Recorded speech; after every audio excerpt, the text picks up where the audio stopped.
Oh, whoa, whoa, whoa.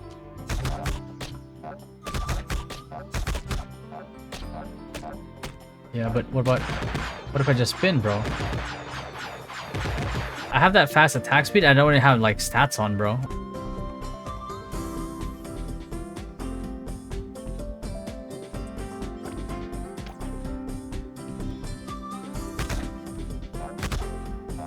Oh, fighting stance, idle animation.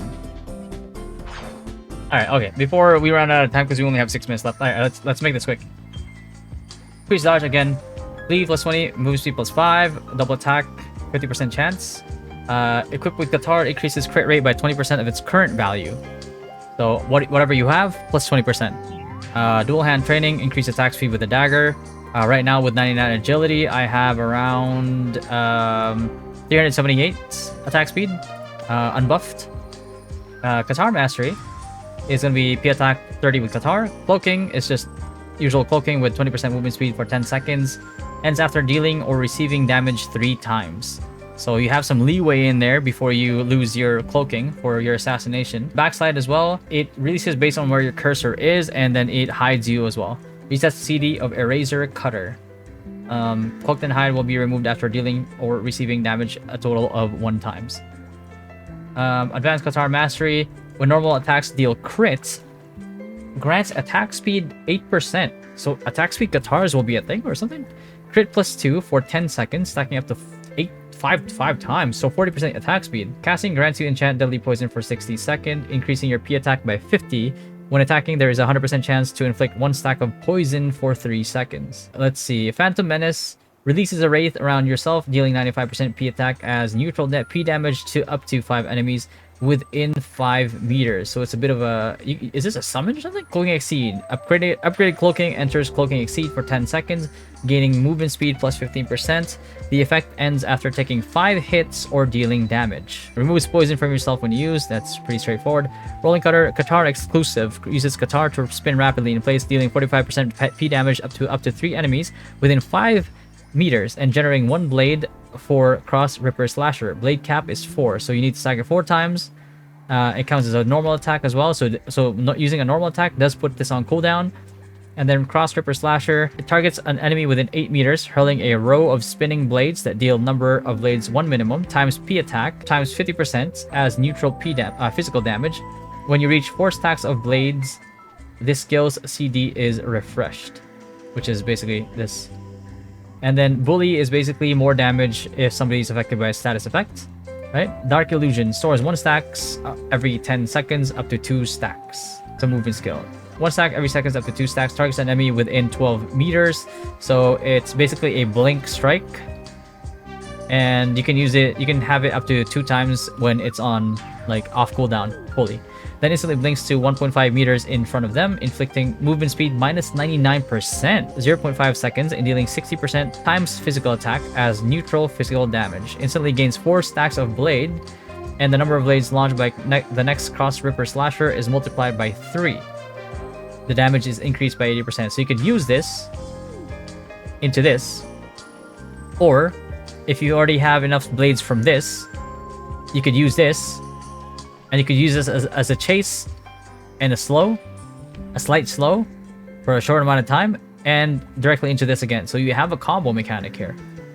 Dark Claw. Targets an enemy within 5 meters, dealing 40% P attack as neutral physical damage. So that's basically what we have right now that's available for the GX skills. We only have like a minute left. I'm not sure if we're going to make it, but we're going to try to cover Remnant Echoes. Real quick. Oh, please equip, deploy. Do I only need 1? Yes, I can see 1. Okay. So I'm going to take a screenshot of this right now. And I'll read over this. Or when I make the video, I'll do a voiceover. Yeah, this one is not available yet. This one is not available yet either. But we'll cover these 2.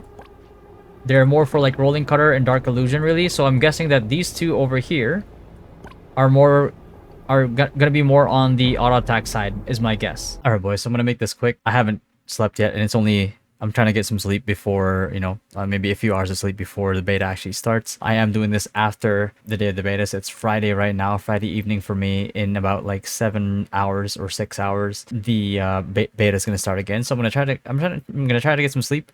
I'm gonna try to get this done, right? But I wanted to cover these for you guys. Quick overview of Remnant Echoes. I'm gonna be going more in depth into this, but just so you have a quick idea, these things right here are symbols essentially that you can get from your Remnant Echo essentially. And when you get enough of these symbols, what happens is you will get these bonuses. So you have 3 of these symbols. You'll get level 1, 6, level 2, 9 is level 3. Again, you have 4 different symbols. It really depends on what your build is and what you want to build your character as, and you want to customize that depending on what you're trying to build. In this case, the other 2, as you saw, were blank at that moment, so we don't really know what those are yet. I kind of like assume that it's going to be for the auto attack build, because that is a major part of what RO is, and especially with an assassin, right? But this one is just, it gives you P attack, which scales with luck. So if you're building crit with luck, then you're also getting additional P attack just by getting level 1 on this one, right?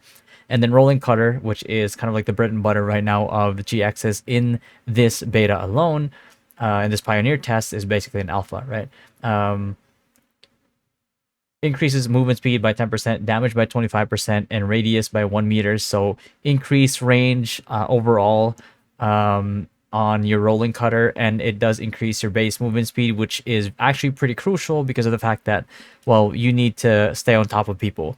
And I think at the moment, this is one of the reasons why the GXs in large scale, usually they tend to suffer in like these clump fights, in these like large fights, but we've actually had GXs excel and perform really well in these guild leagues, these 40v40s.